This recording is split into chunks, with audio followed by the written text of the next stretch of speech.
Moshe el Hachem. Moshe il a tout dit, viens, Michael, ça fait longtemps que je te vois plus. C'est pas possible, il y a la sikha. Vaïtzak Moshe el Hachem, Moshe Rabbeinu il a fait des tfilotes à Kadosh Baruch Hu. Vatishkaesh, le feu, il a été avalé dans la terre. Donc tout simplement, qu'est-ce qu'ils étaient mitonenim? Rachid dit mitonenim, mevakshim alila. Ils cherchaient un prétexte sur toi, sur quoi se plaindre. Des fois, tu vois, un enfant qui est fatigué, des fois, il se met à pleurer. Qu'est-ce que tu veux? Je veux manger. Tu lui donnes, il jette. En fait, il cherche à ce qu'on s'occupe de lui. Il n'est pas bien. Donc, et c'est ça, les mitonenim. Des fois, quelqu'un qui se plaint, il n'a pas un vrai problème, mais il cherche un prétexte. C'est ce qui s'est passé. Il cherchait un prétexte, comment se détacher un peu d'Akadosh Baruch Hu, enlever un peu des engagements qu'ils ont pris juste avant au Har Sinaï. Et pour enlever des engagements, il faut montrer que tu n'es pas content et que tu n'es pas machin, etc. Et quelque part, ça te détache. Première, ça c'est, on va dire, la deuxième pour Hanout. On n'a pas fait la première, on a commencé par la deuxième. Juste après, Ve'asafsouf asher bekirbo it avu ta'ava. Le asafsouf, c'est Rachid dit le Erev Rav. Il y a dans le clan d'Israël des gens. Hein, il y avait une manifestation à Paris, il y avait là-bas un juif qui a parlé contre Israël. Aïe, aïe, aïe, aïe, aïe. C'est David Alouche qui a envoyé un petit peu. Il a dit, Mamash, c'était tellement dur d'écouter un juif qui parle comme ça. Comment un juif qui est juif?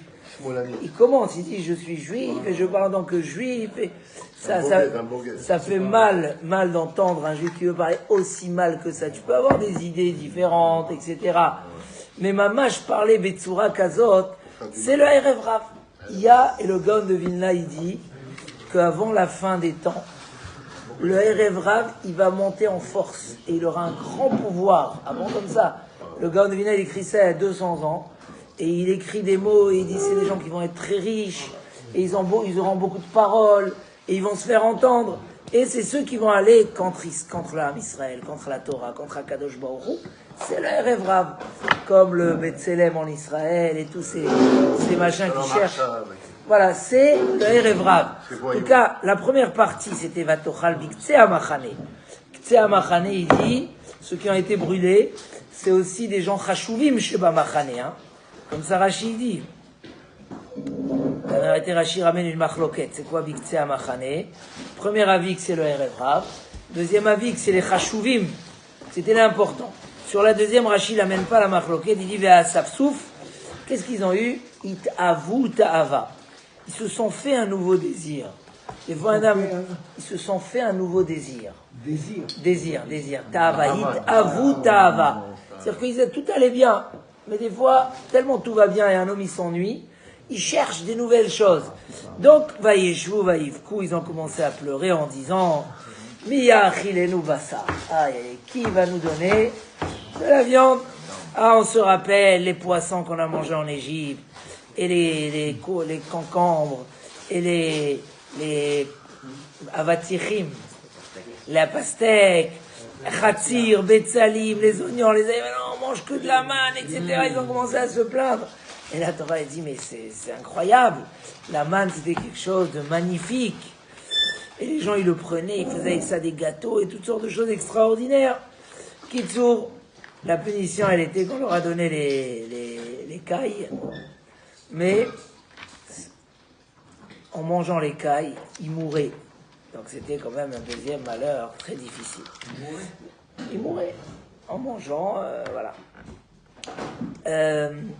Donc ça, c'est les deux malheurs qui arrivent après les Noun. Le malheur qui vient avant le Noun, on ne le trouve pas vraiment dans le Passouk. C'est juste avant, c'est marqué que Vaïs'ou mehar Hashem, les gens, ils ont voyagé du Har Hashem, du Har Sinaï, c'était juste là, le voyage du Har Sinaï. Ils ont voyagé pendant 3 jours, et il y avait les nuées de gloire qui les entouraient. Où est le malheur? Ah, il dit Rashi parce que là c'est marqué Vaïs'ou. Mais hier soir j'ai étudié, je pensais à ça avec quelqu'un ici, Parashat Béchalach. Là-bas, après qu'ils ont traversé la mer, c'est marqué Vayassa Moshe et Béné Israël. Moshe, il a dû les faire voyager. C'est lui qui a imposé le voyage. Parce qu'il y avait tellement d'argent au bord de la mer, c'est ce qu'on appelle Bizat Hayam. ce qu'ils ont pu recevoir de tout ce qui a été rejeté de la mer, des corps des Égyptiens, c'est tellement d'argent et d'or qu'ils ne voulaient pas partir, ils étaient attachés. Moshe, il a dû les bouger, leur dire stop, ça y est, on doit partir. Et là, c'est marqué, ils sont. De même, ils ont voyagé du Har Sinaï, dit Rashi, Ketinok, Aboreach, Mibet Sefer. Comme un enfant qui se sauve de l'école. Ça veut dire, ils ont dit, oh là là, on a déjà reçu beaucoup de mitzvot. Si on reste ici, il risque de nous ajouter encore des mitzvot. Viens, on se dépêche de partir du Har Sinaï. Et ça, c'est le premier des 3 malheurs. Et donc, pour arrêter, comme ça nous explique Rashi, entre les 3 malheurs, parce que 3, c'est déjà Chazaka. Et la Torah ne voulait pas que ça soit écrit dans la Torah, 3 choses qui se suivent. Donc, la Torah, elle a coupé par un Chumash entier 2 psukim. 2 psukim. Un, quand le Aaron, l'arche, se mettait à avancer, alors Moshe, il disait Kuma Hashem, Akadosh Baruch Hu, s'il te plaît, va devant nous. Ubnucho Yomar, et quand le nuage se posait, le Aaron se posait, pardon, alors Moshe Rabbeinu disait Shuva Hashem, reste avec nous, arrête d'avancer. Donc voilà les 2 psukim qui sont marqués au milieu, qui séparent entre les 3 pour Hanout. Voilà ce qui est marqué dans cette paracha, et voilà l'histoire des 2 Noun. Sauf que la question qui se pose, c'est pourquoi on a choisi la lettre Noun. La lettre Noun. Vous savez que dans le Ashrei Yoshve Betecha, vous avez toutes les lettres. Aleph, Bet, Gimel, Dalet. Il manque que la lettre Noun. Dans il n'y a pas la lettre Noun. Il y a tout l'alphabet. L'alphabet. Il y a sauf le Noun. Parce qu'on arrive. Non. Voilà. Après, il y a direct Somech Hashem Lechol HaNoflim. Il n'y a pas le Noflim, le Nofel, parce que Noun, c'est le symbole de Nafla Velotosif Kum Betulat Israël. C'est un peu la Nefila du clan d'Israël. Donc, il n'y a pas le Noun. Donc, c'est quand même curieux de comprendre pourquoi des 2 Noun. Ça suffirait un Noun. Pourquoi des Noun à l'envers, qui se donnent le dos l'un à l'autre? Et Bichlal, ce qui est assez étonnant, c'est quand tu parles de pour Hanout, tu parles d'un malheur. Tu parles il y a du feu qui a brûlé certains juifs. Tu parles de ceux qui mangeaient les cailles et qui se retrouvaient, ils s'écroulaient par terre comme le poison russe. Voilà, c'est des choses quand même. Mais quand tu me dis qu'ils ont voyagé, ils se sont pressés pour ne pas recevoir plus de mitzvot, tu parles juste de quelqu'un qui n'est pas prêt à accepter un certain niveau, d'accord? Pas prêt à accepter un certain niveau, mais pas à tel point que ça soit, que ça soit un malheur. Alors c'est quoi le message? Et ma mâche qu'il faut couper entre les 3. Nous, qu'est-ce que vous dites? Baruch ata Adonai Eloheinu melech haolam she'akol niya bidvaro. J'aurais dit, ça va à l'envers à l'endroit. Le monde à l'envers? Non, parce que peut-être que quand il dit Kuma, on a un monde à l'envers. Traite. Hein? Peut-être que quand il dit Kuma Hachem, il y a un monde à l'envers, donc c'est la notion du monde en haut et en bas. Peut-être le millième de monter, parce que c'est l'inverse de Nofli. Et quand il dit Shuva, il y a le monde de l'autre côté pour que ce soit. J'entends. Ça peut être une idée. C'est quoi les 2 Noun? 2 Noun. Tu as dans la Torah 2 Noun. Ils sont tournés des 2 côtés? Ils sont tournés l'un qui donne le dos à l'autre. Ben, c'est le Shara Hamishim dans la Gdusha et Shara Hamishim dans la Touma. 50 Sha'arei Gdusha, 50 Sha'arei Touma. Ouais. Parce qu'il dit Shuva et truc, c'est cette prinate-là. C'est-à-dire celui que tu atteins au maximum des 2 côtés. Alors, il y a un très beau pshat. Il y a un très beau pshat, mais on va l'expliquer. Moussar et Machashava. C'est pas la même chose. Et je ne sais pas si Shabbat, je vais quand même reparler de ça ou pas. Mais c'est un sujet où il y a, c'est sûr que les 2 Noun symbolisent la possibilité, l'échelle, Miyale Be'ar Hashem. On peut arriver, il y a 50 Shaharim de Gdusha, face à 50 shaharim de Touma. C'est clair.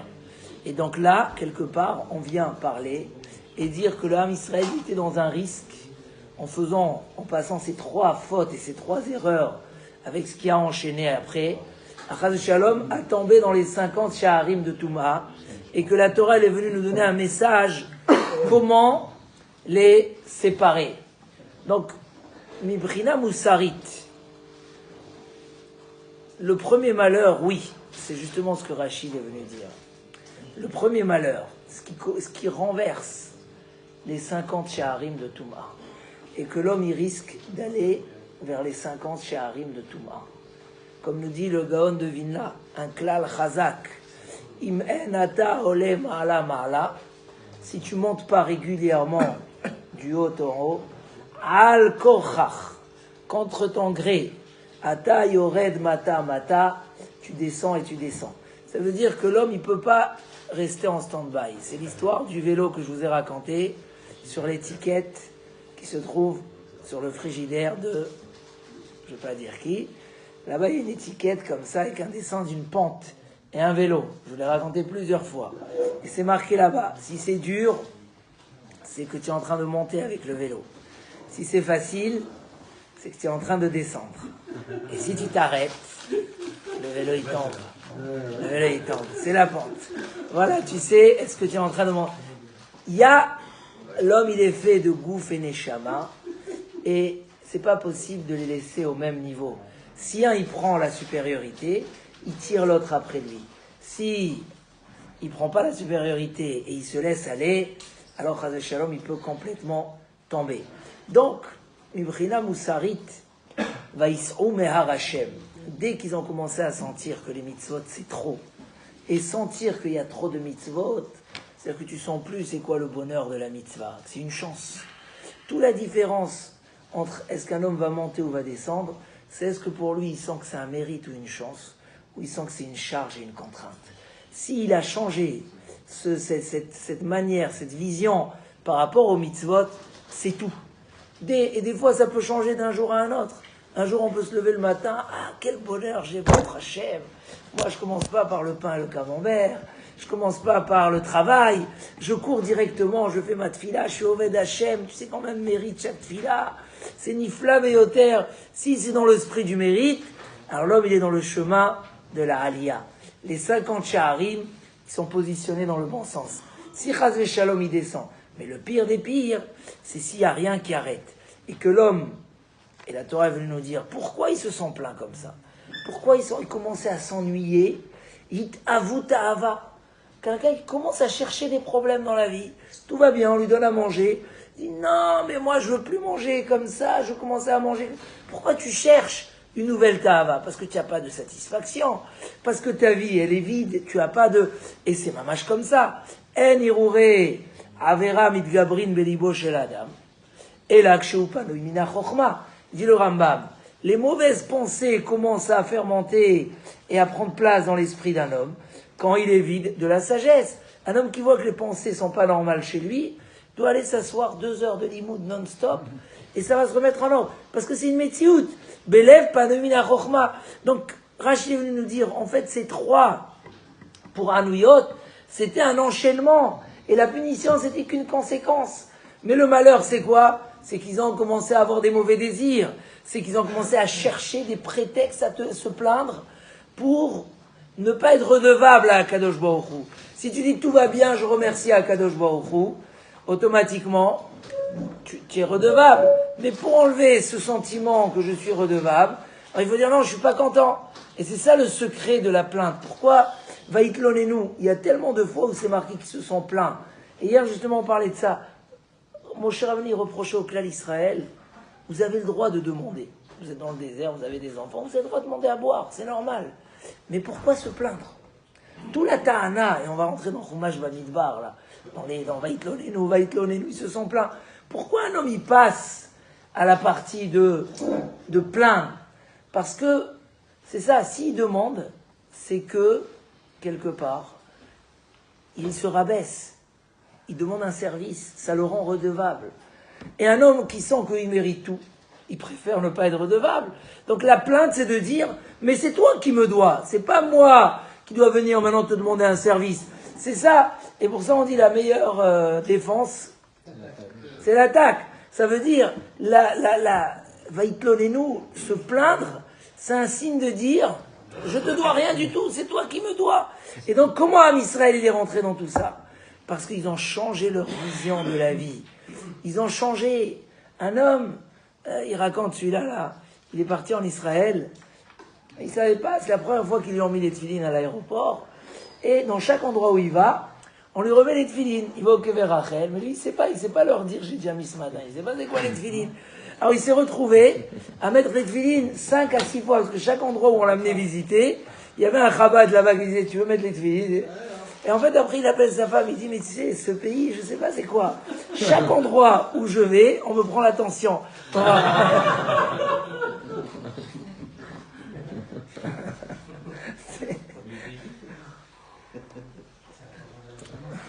on lui a demandé ce qu'il était sur l'oncle, comme s'il était barbé. C'est vrai ou pas? Il n'a pas fait de barbe, hein? Il a fait ça 5 fois dans la même journée. Si un homme... Il l'a fait 5 fois dans la même journée, tu crois que c'est... Wakshin à la Darshan. Donc j'espère que tout le monde a pris l'attention ce matin. C'est vrai, ça nous prend l'attention rouchanite.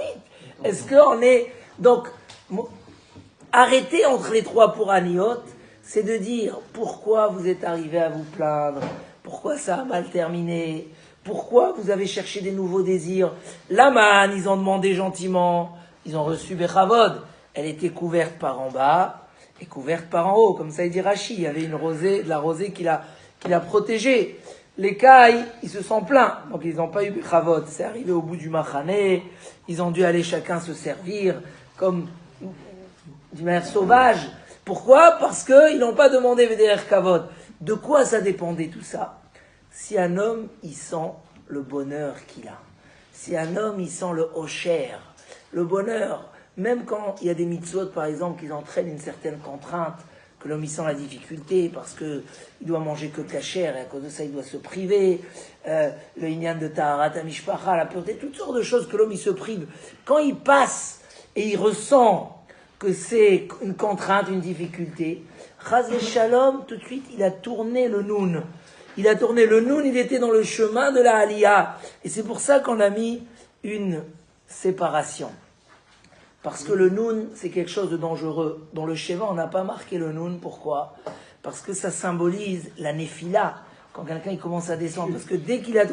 Malgré tout, David Amelech, Hamad Usmachan Beruach HaKodesh, il a soutenu le clan Israël en disant Somech Hashem lechol hanoflim, que ceux qui tombent à Kadosh Baruch Hu, mais il faut être prêt de vouloir demander l'aide à Kadosh Baruch Hu.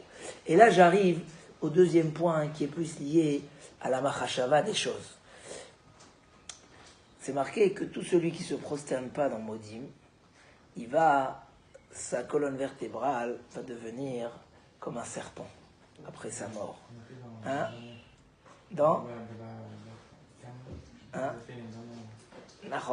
Celui qui ne se prosterne pas dans Modim, Shidrona Sanachash. Pourquoi? Explique les Sfarim que le Modim, c'est le symbole de celui qui se rabaisse, qui se soumet à Kadosh Baruch Hu. Et celui qui ne veut pas se soumettre à Kadosh Baruch Hu dans le Modim, qui ne ressent pas la reconnaissance, encore une fois, on se plaint parce qu'on sent qu'on nous doit. Mais la vérité, c'est qu'on doit sentir, comme on le dit tous les Shabbats dans le Nishmat, que même si notre bouche était remplie de chansons comme la mer et comme les vagues, et nos yeux comme la lune et comme le soleil, on ne suffirait pas de remercier Akadosh Baruch Hu sur un millier, des millièmes, de dixièmes, de milliers des tovot qu'Akadosh Baruch Hu nous fait tous les jours. Quand un homme il vit dans ce sentiment qu'il est redevable, il n'y a pas de plainte. Donc celui qui arrive à Modim, et Béhémet, il se prosterne. C'est-à-dire qu'il sent que tout ce qu'il a, c'est un cadeau d'Akadosh Baruch Hu. Alors c'est un homme qui sera entièrement béni, comme on dit à la fin du Modim. Mais celui qui ne veut pas se prosterner à Modim, Chaz Veshalom, c'est comme le serpent qui n'a pas voulu reconnaître Akadosh Baruch Hu et qui a dit vous au contraire, allez-y, vous allez manger, vous allez devenir comme Dieu, etc. Shidron Achash. Mais Modim, il marque là-bas que c'est Gematria 100.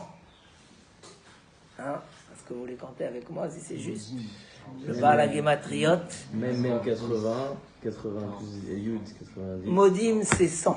Hein? Plus 4 et 6, ça fait Et en fait, les 2 Noun, c'est 100. Et si vous vous rappelez, les 2 Noun. Chacun 50. Ouais, chacun 50. Et tous les jours, nous, on doit faire combien de brachot? 100 brachot. Il dit en fait, le symbole des Noun, Shar et Touman, et nous, le but, c'est de prendre le Yetzer Hara et de le rendre serviteur du Yetzer Hatov. Donc quand les 2 Noun, ils sont l'un en face de l'autre, c'est-à-dire que le Ham Israël, il a pris le Noun qui est comme ça, qu'il a mis face à Akadosh Baruch Hu. Il s'est plié, il a mis la source de la bracha.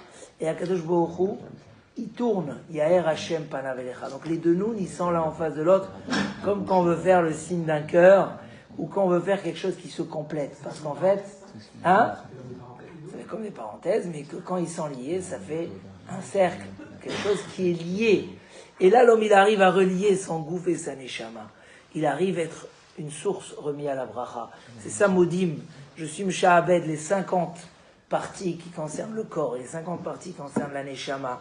Et que les 50, il n'y a pas de sha'arim de Touma chez moi. Mais au contraire, quand l'un, il est en face de l'autre, alors il y a la source de la bracha. Et à partir de là, il n'y a plus de pouraniot. Comment on va sauver les pouraniot? On a marqué au Klal Israël, attention, les Noun, ils se donnent le dos. Quand ils se donnent le dos, ça veut dire que tu n'es plus retourné vers Akadosh Baruch Hu.